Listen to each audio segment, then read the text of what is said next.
ꯌꯦꯟ ꯄꯥꯛꯀꯣꯕꯤ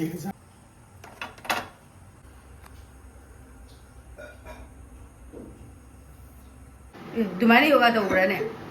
ꯑꯗꯨꯃꯥꯏꯅ ꯌꯣꯒꯥ ꯇꯧꯕ꯭ꯔꯥ ꯃꯦꯝꯅ ꯑꯗꯨꯃꯥꯏꯅ ꯇꯥꯛꯂꯤꯔꯣ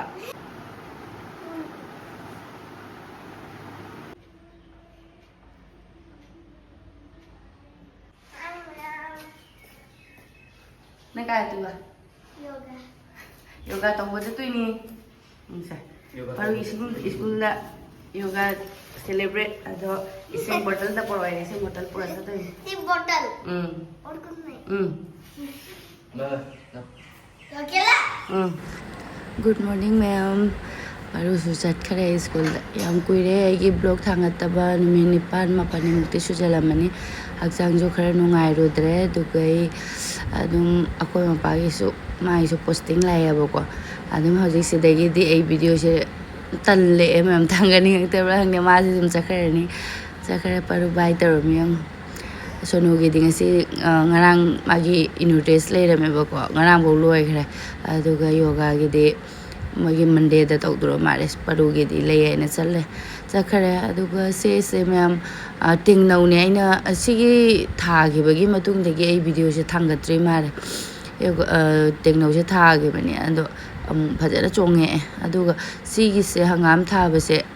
si hangam thaba matung de video se thangatri mare mini pan pani sujan gare ai hangam thaba sigi makong sida kari pambino se khangdre kari oidoino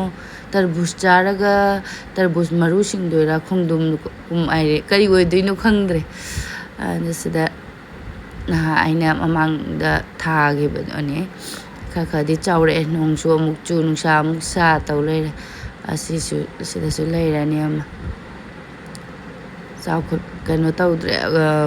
leba khatang happy ge tawba talle mem hawjik thaningba ai wasala ni mapa su chakhra di ko ai video se ai di angang ani mo ai mathak tarani ja ta haselak ba ina ai mathak oi tarak tro ba num tanjalak bom jawrak tro ni video se asu posting lak salak tana akta da chahi ahungwa numini ni humni ta phare ba karunam kha palame hek to khrage aduga aise ngasi ayukta sigi walking saluyeba ko ma'am akoi ai walking salubada akoi gino lehau haiba lehau se kanamna pamnabdi amana weng laure ina mathak tagi kumdarak bada thongja hangdok bada ko aduga si se leise kanabra kanadra ai khangde dum idum chanadi se lei heklak pania ba ko ai akoi gi lehau se ga phajana tauna nang plate ta thangal o aina phajarani aina ne ado leihau se apomba myam yaw pamu banadi loi apomba sing se adubu wang banina ne pambido ado ai mobile po hodre nga sai aina leihau hekpagi kaino do bi to leihau hekpagi tawriba mong do ai gi henki na kaino ka ba hen kare churni hai tare scarf na kane pullaga wa matar ko gi masa pambi mai masa ga ta do in kamaina hekle no hangde jam nung ning gare adu bona han dei di pambi se lei adu le hau pambi se di wang banina hek podo ngam da ba adu ngasi di jaha tauna ai ge iche ga tawraga hekle ni asim de phajare lai kalaga sam de yan ge tawba idom sa da aniyam pi gare ise di ma khatang ta la haura adu ga ina lai khuram ge tawne ba haje sisina san budi sando em aduga oiso ina manam nungsira lorain lai da kana bagena pomdra soina asmai to masa se ga su mayam apom yauri wang banina dum masa do thidik thudi eba dum ne karong ama se magane huk ama se maga sida le mari ka oira mare adu apom ba su mayam yauri dum ising amda si se lai se katnaram ba su ya ado ina khangda bagira khangde ado aji masada leiriba singse horen ai thabak loisalaga si masa singde leiriba singse thabak loisalaga konang mana singse loi loktho ising de tingjen thamge apomba singse sakai kweng sakai rek tare apomba se pambu de pamui ko phajana dubu wang abaina khara hikning mandana adum thudere adu nong masu pambi do yenghanjarake ado ai thabak kai loina loira haraga simaina manang loi lauthukre ba ko apomba si kam yaw no jong asi apomba si di hayengumba ga satoran adu aina simaina sale phare salaktre phare na mana sing loi lautho sima ising de tingna thamba manam to isu nung sijara ani na ꯄꯠꯊꯔꯛꯑꯗꯤ ꯑꯗꯨꯝ ꯍꯩꯗꯣꯛꯈ꯭ꯔꯒ ꯂꯣꯏꯔꯦ ꯌꯦꯡꯒꯦ ꯃꯅꯥꯁꯤꯡꯁꯦ ꯀꯩꯅꯣ ꯇꯧꯕ꯭ꯔꯥ ꯇꯧꯗꯤ ꯇꯧꯔꯣꯏ ꯆꯥꯏꯊꯣꯔꯛꯀꯅꯤ ꯑꯩꯈꯣꯏ ꯁꯥꯠꯂꯛꯀꯅꯤ ꯍꯥꯏꯗꯤ ꯊꯥꯖꯗ꯭ꯔꯦ ꯄꯣꯝꯂꯤ ꯄꯣꯝꯂꯤ ꯇꯧꯕ ꯑꯃꯅꯤ ꯈꯛꯇꯤ ꯌꯥꯎꯔꯤ ꯑꯁꯤꯕꯨꯗꯤ ꯍꯌꯦꯡꯒꯨꯝꯕ ꯁꯥꯠꯇꯣꯛꯄ ꯁꯥꯠꯇꯣꯔꯛꯑꯅꯤ ꯏꯁꯤꯡꯁꯤꯗ ꯁꯨꯃꯥꯏꯅ ꯑꯩꯅ ꯒ꯭ꯂꯥꯁꯇ ꯌꯨꯡꯁꯤꯜꯂꯒ ꯊꯝꯃꯤꯕ ꯑꯣꯏꯗꯣꯏꯔꯥ ꯑꯣꯏꯔꯣꯏꯗ꯭ꯔꯥ ꯈꯪꯕ ꯅꯠꯇꯦꯅ ꯂꯩꯍꯥꯎ ꯍꯥꯏꯕ ꯂꯩꯍꯥꯎꯁꯦ ꯄꯥꯝꯗꯕ ꯀꯅꯥꯝꯅ ꯌꯥꯎꯔꯝꯃꯣꯏ ꯁꯝꯗꯒ ꯆꯤꯜꯂꯒ ꯑꯩꯅ ꯑꯁ ꯐꯔ ꯍꯩꯒꯦ ꯇꯧꯕ ꯍꯟꯗꯛꯇꯤ ꯋꯥꯈꯜꯁꯨ ꯅꯨꯡꯉꯥꯏꯇꯕꯅꯁꯨ ꯂꯣꯏꯔꯦ ꯑꯗꯨꯒ ꯆꯠꯈꯤꯕ ꯈꯪꯍꯧꯗꯦ ꯃꯌꯥꯝ ꯄꯔꯨꯁꯦ ꯄꯨꯡ 7ꯗꯒꯤ ꯄꯨꯡ 10ꯐꯧꯇꯪꯗꯅꯦꯕꯀꯣ ꯄꯨꯡ 1ꯇꯒꯤꯗꯅꯤ ꯌꯣꯒꯥꯒꯤ ꯆꯦꯜꯂꯦ ꯌꯦꯡꯉꯣ ꯑꯩ ꯐꯤ ꯐꯧ ꯂꯣꯏꯔꯛꯄꯗ ꯃꯣꯏ ꯑꯅꯤꯒꯤ ꯃꯈꯣꯟꯁꯦ ꯇꯥꯏꯌꯦꯕ ꯆꯦꯜꯂꯒ ꯑꯃꯅ ꯇꯥꯟꯅꯗꯅ ꯃꯣꯏ ꯑꯅꯤꯒꯤ ꯃꯈꯣꯟꯁꯦ ꯇꯥꯕꯁꯤꯗ ꯑꯩꯅ ꯚꯤꯗꯤꯑꯣꯁꯦ ꯂꯧꯕ ꯌꯦꯡꯉꯣ ꯆꯠꯈꯤ ꯈꯪꯍꯧꯗꯦ ꯃꯇꯝꯁꯦ ꯄꯨꯡ 10ꯒ ꯇꯥꯁꯟꯈ꯭ꯔꯦ ꯍꯧꯖꯤꯛꯁꯦ ꯆꯪꯉꯦ ꯑꯗꯨꯒ ꯀꯩꯀꯩꯅꯣ ꯉꯥꯡꯉ ꯆꯪꯉꯤꯅꯦ ꯑꯃꯨꯛ ꯄꯔꯨ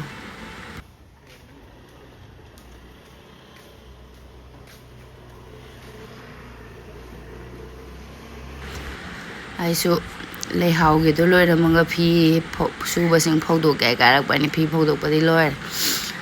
ꯅꯣꯡ ꯆꯥꯔꯤꯉꯩ ꯈꯔ ꯏꯪꯉꯤ ꯅꯨꯡꯁꯥ ꯁꯥꯗꯣꯔꯛꯑꯗꯤꯕ ꯁꯥꯔꯦ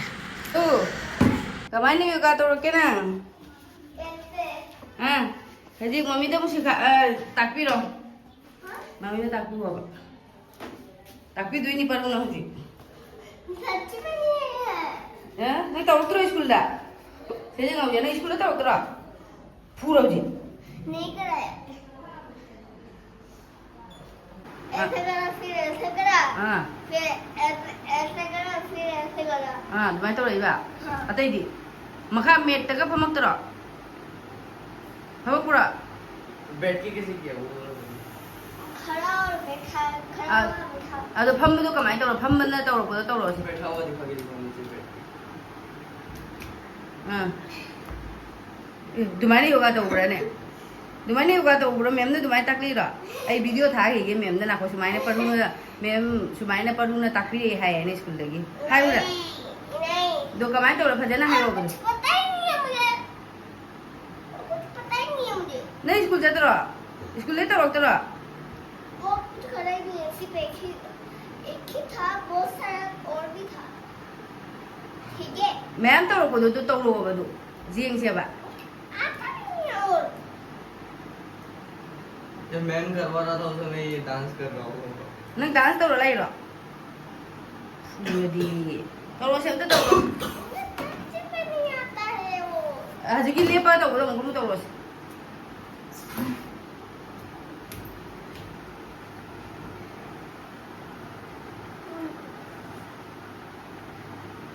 मैं तो रही स्कूल दे हल्लाबेना परुसे अमुक कइनोम चानिंगनी मान तौदोबा अदो सिसे आइना हैनौना सेमखिबनी सिसे हान अदो चादना लेरे कंगे फजना नुंसा फजन सागी मतमददि कंगरे अदो सिसे पिजागे मैगी चागे का हाई संगो कोइ परुसिना स्कूल चत्री ममांग लोइना चाबा थकपा लोइना लोइरगा चखरबनी अदुगा दम स्कूल दे हल्लादे गांगसिंगना खोम चानिंगबा ngallibani चाकसु थोंद्रेना तौइबा अदो सिसे मादि पामबनिना मा चाजरनी पीस तौना कक्थलगा मा चिक चाजरना तौजरनी सिसे अदुगा ngahak लेरगा चाक थोंगनी मैगी चागे लोइरे बाना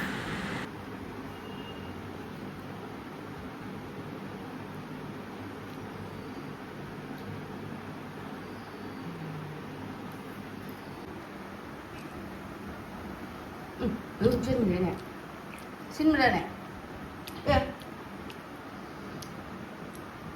kinh người tay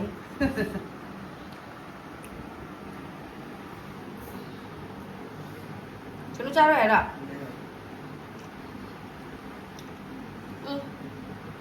xin bầu xin đi xin lệ đấy अदुगा मैम हौजिकसे संदा तारे अदुगा हिजांग अमुक नुंधांगी थोंनिंगाय हौजिक साय अयुक्तैदि ब्लॉग अमता तौद्रेबा नक्ति खंगदे मैम वाखलसु दुम नुंगाइतने वीडियो अमता सेमनिंगदरे हाय संदा तारे कै हिजांग थोंदुइनो आइना खलकपदा nganam चासी चानिंगेना पाला मासु खरेनि तरिको ꯃꯃꯥꯡꯗ ꯑꯩꯅ ꯒꯣꯋꯥꯗ ꯀꯜꯀꯇꯥꯗ ꯏꯃꯥ ꯏꯆꯥ ꯆꯍꯤ 2 ꯃꯃꯥꯡꯗ ꯏꯃꯥ ꯏꯆꯥ ꯑꯗꯨꯃꯥꯏꯅ ꯂꯩꯍꯧꯗ꯭ꯔꯕꯅꯤ ꯑꯃꯨꯛ ꯑꯗꯨꯃꯥꯏꯅ ꯄꯣꯔꯣꯝ ꯁꯦꯡꯕꯅꯦ ꯁꯤꯁꯦ ꯀꯌꯥꯝ ꯆꯥꯎꯏ 1,900 ꯍꯥꯏꯁꯤꯅꯤ ꯈꯨꯆꯥꯎ ꯑꯃꯅꯤ ꯑꯗꯣ ꯃꯥ ꯉꯥꯅꯝ ꯆꯥꯅꯤꯡꯉꯦ ꯍꯥꯏꯕꯗꯣ ꯅꯨꯡꯉꯥꯏꯇ꯭ꯔꯕꯀꯣ ꯑꯗꯨꯒ ꯁꯗꯥ ꯉꯥꯛꯇꯪ ꯊꯣꯛꯂꯛꯄꯅꯤ ꯉꯥ ꯃꯆꯥꯁꯨ ꯐꯪꯉꯦ ꯑꯗꯨꯒ ꯉꯥꯅꯝ ꯅꯝꯕꯤꯔꯒꯦ ꯅꯨꯃꯤꯠ 10 ꯇꯥꯡ 30ꯗꯗꯤ ꯃꯥꯒꯤ ꯑꯥꯎꯠꯅꯦꯕ ꯅꯨꯃꯤꯠ ꯀꯌꯥꯅꯤ ꯂꯩꯈꯤꯗꯣꯏꯅꯣ ꯈꯪꯗꯦ ꯈꯔ ꯄꯤꯖꯔꯒꯦ ꯑꯗꯨꯒ ꯃꯥ ꯍꯧꯖꯤꯛꯇꯤ ꯃꯦꯁꯀꯤ ꯆꯥꯎꯗ꯭ꯔꯕꯅꯤ ꯑꯃꯨꯛ ꯑꯩꯈꯣꯏ ꯏꯃꯥ ꯏꯆꯥ ꯑꯩꯈꯣꯏ ꯑꯍꯨꯝ ꯑꯃꯨꯛ ꯂꯩꯍꯧꯔꯅꯤ ꯑꯗꯣ ꯍꯥꯟꯅꯗꯒꯤ ꯑꯩꯈꯣꯏꯕꯨ ꯌꯦꯡꯕꯤꯕ ꯏꯆꯤꯟ ꯏꯅꯥꯎꯁꯤꯡꯅꯗꯤ ꯈꯪꯒꯅꯦꯕ ꯀꯜꯀꯇꯥꯗ ꯏꯃꯥ ꯏꯆꯥꯁꯨ ꯆꯍꯤ ꯑꯃ ꯂꯩꯍꯧꯔꯤꯅꯤ ꯑꯗꯣ ꯍꯟꯗꯛꯇꯤ ꯆꯍꯤ ꯑꯃꯇꯒ ꯅꯠꯇ꯭ꯔꯦ ꯁꯣꯅꯨꯁꯦ ꯃꯦꯇ꯭ꯔꯤꯛ ꯊꯥꯗ꯭ꯔꯤꯐꯥꯎꯗꯤ ꯑꯩꯈꯣꯏ ꯑꯗꯨꯝ ꯂꯩꯔꯅꯤ ꯑꯗꯣ ꯑꯩꯈꯣꯏ ꯉꯥꯁꯤꯗ ꯂꯩꯔꯒ ꯑꯗꯨꯝ ꯂꯥꯛꯑꯦ ꯑꯗꯣ ꯂꯨꯄꯥ 50ꯒꯤ ꯉꯥꯅꯤ ꯃꯕꯨꯛꯁꯦ ꯈꯥꯒꯗ꯭ꯔꯥ ꯈꯥꯔꯣꯏꯗ꯭ꯔꯥ ꯀꯥꯕꯣꯛ ꯀꯥꯕꯣꯛ ꯆꯥꯝꯃꯗ ꯃꯦꯠꯊꯠꯂꯒ ꯑꯗꯨꯒ ꯌꯥꯏꯅꯥ ꯑꯅꯤꯈꯛ ꯂꯩ ꯑꯗꯣ ꯍꯥꯟꯅꯒꯤ ꯑꯄꯠꯄ ꯑꯅꯤꯡꯕꯒ ꯂꯩ ꯑꯗꯨꯅ ꯌꯣꯝꯁꯜꯂꯒ ꯅꯝꯃꯒ ꯄꯤꯖꯔꯒꯦ ꯃꯥꯁꯦ ꯉꯥꯅꯝꯁꯦ ꯅꯝꯃꯒꯦ ꯑꯩ ꯄꯥꯛꯅꯝ ꯀꯩꯀꯩꯗꯨꯒꯗꯩꯕ ꯄꯥꯛꯅꯝꯁꯨ ꯍꯥꯎꯕꯗꯤ ꯍꯥꯎꯔꯤꯀꯣ ꯑꯗꯨꯏꯁꯨ ꯉꯥꯅꯝꯁꯤꯗꯤꯕ ꯍꯥꯟꯅꯗꯩꯁꯨ ꯄꯤꯛꯉꯩꯗꯒꯤ ꯑꯩꯁꯨ ꯄꯥꯝꯃꯦꯕ ꯉꯥꯅꯝꯁꯦ ꯉꯥꯁꯦ ꯈꯤꯇꯪ ꯑꯀꯨꯞꯄꯅ ꯑꯣꯏꯕꯅꯗꯤ ꯍꯥꯎꯕ ꯍꯦꯜꯂꯤ ꯑꯗꯨꯕꯨ ꯑꯀꯨꯞꯄꯗꯤ ꯌꯥꯝ ꯍꯦꯟꯅ ꯀꯨꯞꯄꯁꯤ ꯂꯩꯍꯧꯗ꯭ꯔꯦ ꯁꯨꯃꯥꯏꯅ ꯁꯨꯝ ꯆꯥꯡ ꯑꯃꯗ ꯁꯨꯝ ꯂꯩꯔꯦꯅ ꯁꯤꯁꯨ ꯑꯣꯏꯅ ꯅꯝꯁꯤꯜꯂꯒꯦ ꯁꯤꯁꯨ ꯍꯥꯎꯅꯤꯗ ꯁꯨꯝ ꯄꯤꯁ ꯄꯤꯁ ꯂꯧꯊꯣꯛꯑ ꯑꯗꯨꯝ ꯆꯥꯕ ꯑꯩ ꯈꯤꯇꯪ ꯄꯥꯔꯞ ꯇꯧꯔꯒ ꯅꯝꯃꯗꯦꯕꯀꯣ ꯍꯥꯏꯗꯤ ꯊꯥꯔꯒ ꯅꯝꯃꯗꯤ ꯑꯃꯨꯛ ꯃꯅꯨꯡ ꯃꯨꯟꯗ꯭ꯔꯗꯤ ꯈꯣꯠꯇ꯭ꯔꯗꯤ ꯑꯃꯨꯛ ꯇꯜꯂꯦ ꯁꯤ ꯃꯟꯊꯣꯛꯑꯒ ꯀꯥꯕꯣꯛ ꯀꯥꯕꯣꯛ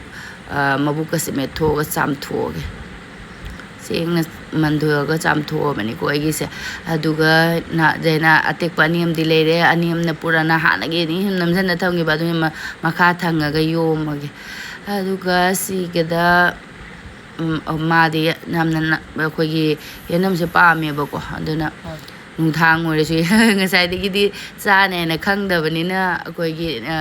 ꯀꯩ ꯍꯥꯏ ꯉꯥꯅꯝꯁꯦ ꯑꯗꯨꯅ ꯌꯦꯅꯝꯒ ꯀꯔꯤꯝ ꯂꯦꯜꯍꯧꯕ ꯈꯣꯠꯍꯧꯕ ꯂꯩꯇ꯭ꯔꯦ ꯑꯗ ꯃꯥꯅ ꯌꯦꯅꯝ ꯍꯥꯞꯄꯒ ꯆꯥꯅꯤꯡꯕ ꯎꯕꯗꯨꯗꯤ ꯃꯊꯛꯇ ꯑꯗꯨꯝ ꯈꯨꯕꯥꯛ ꯌꯩꯔꯒ ꯑꯩꯈꯣꯏꯕꯥꯅꯤ ꯂꯦꯜꯂꯨꯔꯁꯦꯅ ꯀꯥꯔꯛꯏꯅꯤ ꯑꯗꯨꯒ ꯍꯣꯔꯦꯟ ꯑꯉꯥꯡꯁꯤꯡꯗꯤ ꯉꯥꯅꯝ ꯃꯣꯏ ꯄꯔꯨꯒ ꯁꯣꯅꯨꯒꯗꯤ ꯉꯥꯅꯝꯁꯦ ꯆꯥꯅꯤ ꯊꯥꯖꯗꯦ ꯑꯗꯨ ꯃꯣꯏꯅꯤꯒꯤꯅ ꯑꯣꯝꯂꯦꯠ ꯇꯧꯕꯤꯔꯕ ꯑꯩꯅꯦ ꯑꯗꯨꯅ ꯌꯦꯅꯝꯁꯦ ꯈꯔ ꯌꯥꯝ ꯂꯦꯟꯈꯔꯒꯦ ꯇꯜꯂꯦ ꯍꯧꯖꯤꯛꯁꯦ ꯌꯦꯅꯝꯒ ꯃꯈꯣꯡꯒ ꯑꯝꯇ ꯍꯟꯅꯤꯡꯗꯕ꯭ꯔꯥ ꯀꯩꯅꯣ ꯈꯪꯗꯦ ꯃꯥꯁꯨ ꯆꯠꯈꯤ ꯑꯗꯨ ꯈꯪꯗꯦ ꯈꯔꯅꯤ ꯂꯩꯔꯒ ꯑꯃꯨꯛ ꯐꯔꯛꯀꯗ꯭ꯔꯗꯤ ꯈꯪꯗꯦ ꯃꯥꯏ ꯑꯩꯗꯤ ꯑꯞꯇꯥꯗ ꯃꯥꯒꯤ ꯄꯣꯁꯇꯤꯡ ꯃꯃꯤꯡ ꯊꯣꯛꯂꯛꯄ ꯂꯥꯛꯄꯁꯤꯅꯕ ꯑꯗꯨ ꯃꯨꯠꯁꯦ ꯇꯟꯕ ꯏꯇꯦꯛ ꯇꯦꯛꯊꯈ꯭ꯔꯦ ꯇꯜꯂꯦꯕ ꯑꯗꯨꯅ ꯌꯦꯅꯝꯁꯦ ꯂꯦꯠꯅꯍꯜꯂꯒ खरा मा चानिंग खरा पिजबीहौबा आइनि खरानिसिदा चखरदी हवाई हवाई हवाई हवाई हाइरानी अदुदि मा सुम थोंबा तंदबिना थोंग थोंग अदुम चानी अदुगा आइसे nganamga panironbaga chaningbagi nganamdasu tawre aduga panama ironge tawbane ba aduna handakti kaino mayangbase aina phoidala langjepagi ko jamna ku kaino tawrena aduna phoidala langjebani na marang kaidre adi marang kaidane kaibudi kairine ba ina bora su maton mayang maton sina bora hor hor chathoki bagi ba mayang maton khara thalini iron bada pani roll bada hapna bagi nenam se phajana manthoga aduga kaino da hapage tilho sum hapasu hawi tilho do ma chaning dira kaino jinam hapadi hawne haido yenam se ina khara kupna soijalla aduga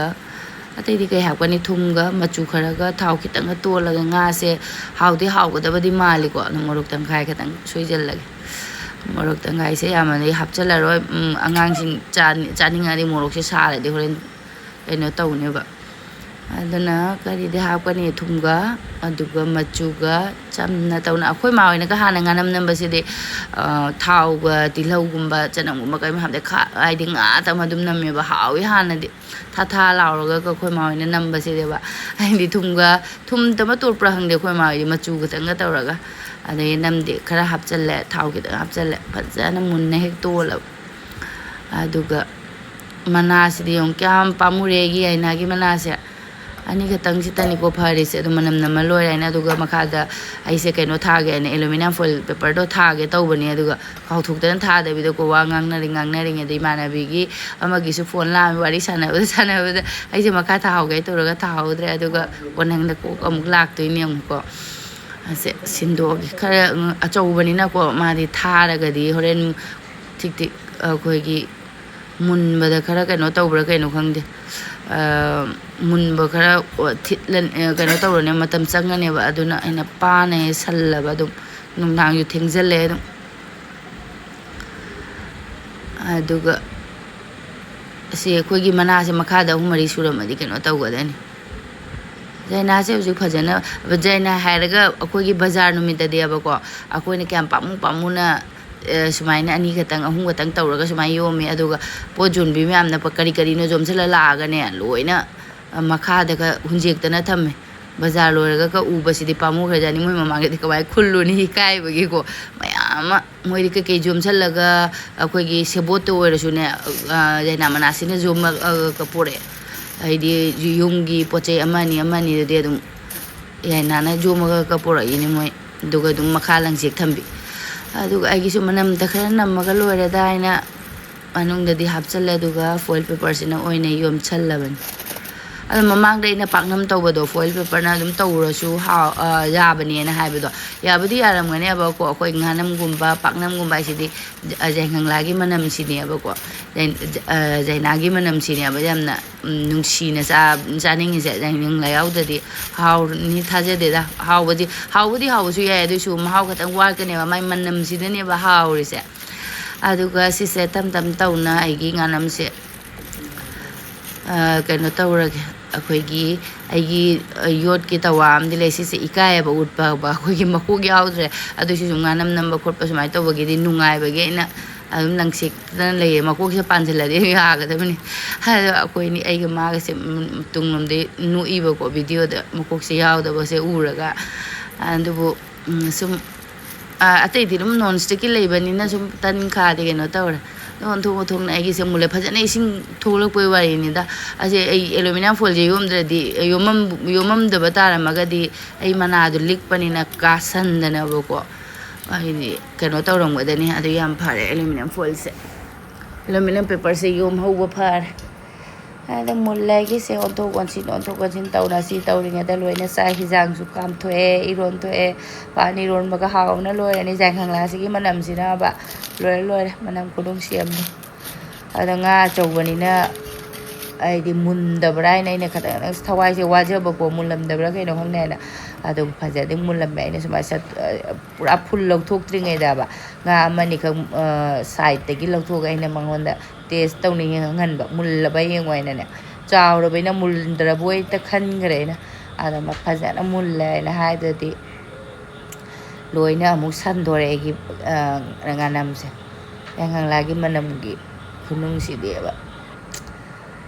ꯑꯗꯩ ꯅꯍꯥꯟ ꯅꯣꯡꯃꯝꯁꯨ ꯏꯆꯦ ꯑꯃꯅ ꯌꯥꯏꯉꯪꯒꯤ ꯃꯔꯨꯗꯣ ꯑꯗꯨꯝ ꯊꯥꯖꯤꯜꯂꯣ ꯍꯥꯏꯅ ꯍꯥꯏ ꯈꯪꯗꯦ ꯄꯣꯠꯀ ꯊꯥꯅꯤꯡꯉꯛꯇꯔꯦ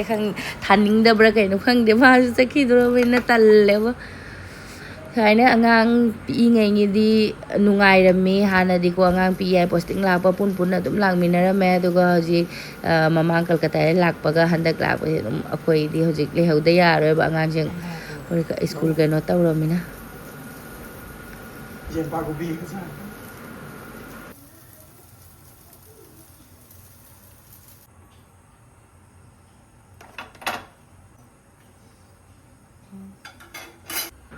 ꯑꯩꯈꯣꯏꯒꯤ ꯉꯁꯤꯒꯤ ꯃꯊꯦꯜ ꯁꯤꯗ ꯂꯩꯔꯦ ꯑꯗꯨꯒ ꯏꯔꯣꯟꯕꯗꯤ ꯃꯥ ꯄꯨꯈ꯭ꯔ ꯃꯥꯜꯂꯦ ꯉꯥꯡꯅꯤꯅ ꯏꯔꯣꯝꯕꯅ ꯑꯣꯏꯅ ꯍꯣꯠꯅꯔꯒꯦ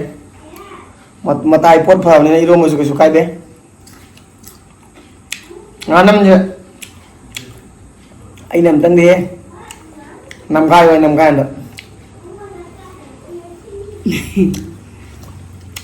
ꯍꯟꯗꯛ ꯈꯔꯅꯤꯗꯤ ꯃꯨꯛꯕꯥꯡ ꯊꯣꯔꯛꯀꯅꯤ ꯑꯗꯨ ꯃꯇꯨꯡꯗ ꯃꯨꯛꯕꯥꯡ ꯃꯥꯡꯈ꯭ꯔꯅꯤ ꯃꯦꯁꯀꯤ ꯍꯋꯥꯏ ꯇꯧꯔꯛꯇꯔ ꯃꯊꯪꯗꯤ ꯃꯨꯛꯕꯥꯡ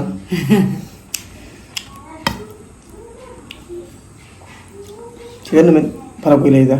10ꯃꯨꯛ ꯂꯩꯔꯤ ꯃꯇꯝ ꯈꯨꯠꯇ ꯃꯨꯛꯕꯥꯡ ꯇꯧꯕꯒꯤ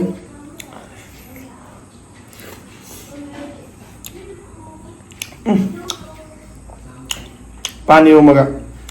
ꯉꯥꯅꯝꯒꯗꯤ ꯐꯖꯅ ꯆꯥꯅꯩ ꯁꯥꯏꯗꯅ ꯕꯔꯥ ꯄꯥꯏꯁꯟꯅꯤꯀꯝ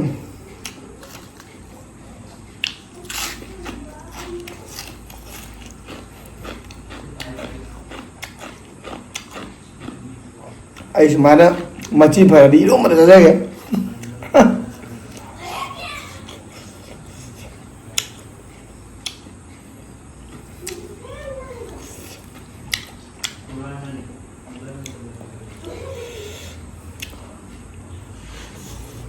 mayang mo do haki. No problem. Mayang ton manang gada di sonada. Jai nama nama combination ne phasi eba.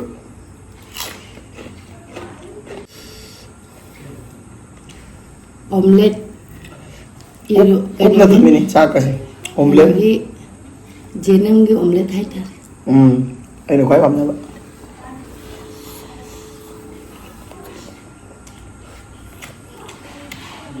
Sai. Tan tuoi kan. Cái tuổi đấy đi. Ngalam jai nama pa bu so.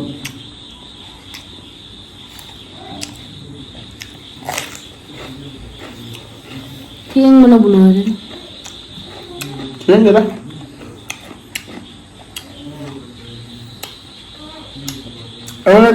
Jerum pizza ni ata ade thoga sa betul ni ado ini ambil dilo betul ni sana kena sila pai kare aku pizza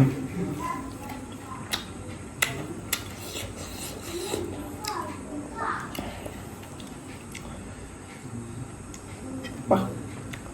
Nhưng mà làm cái gì răng sáng là bài nó hàng một lần đôi chân là gì được aja Chaba ta pagawang ang padahi bawa betul ni. Ada mayam masih gidi. Matang je. Đôi chân ra cái aku blog sẽ hành động thì wakil sẽ ngoài để mình video xem ninh dre. Wakan nu adra. Ab tada thora ko na posting na na. Mata sa. Bye bye. Para good night.